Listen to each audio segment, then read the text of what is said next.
ইয়ানো আমার কথা বুঝেন না কি? এত টাকা দিতে না তো না ইয়ানো হচ্ছে ভাই হিন্দি কাট দিচ্ছে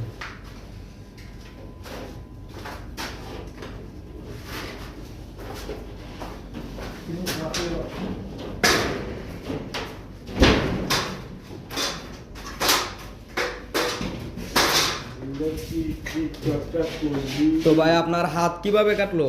ভাই রে এ প্রবাসী আইসা শুধু হাত না কমর করতে ভাঙছি পূর্বে ও, থেকে কাটে আছে। তো এখানে হাত ভাঙ্গক আর পা ভাঙ্গক কেউ দেখার মতো কোনো লোক নাই।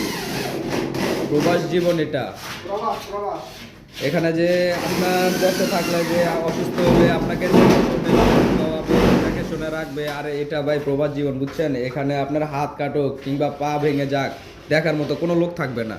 কেউ নাই কেউ এরই নামই ভাই প্রবাস। যা যা চিন্তা করো ইনকাম করো বাস হুম। একবার মাথাটা ভাঙি গেছে বুঝছো তখন হাতটা গেছে দেখছো শরীরের কি অবস্থা আর আছে কি বুঝছো মাথা গেছে আমার বউ তো থাকতো না কে বউ থাকবে না গেলে গা বউ তো সব ঠিকই আছে বউ থাকবে বউ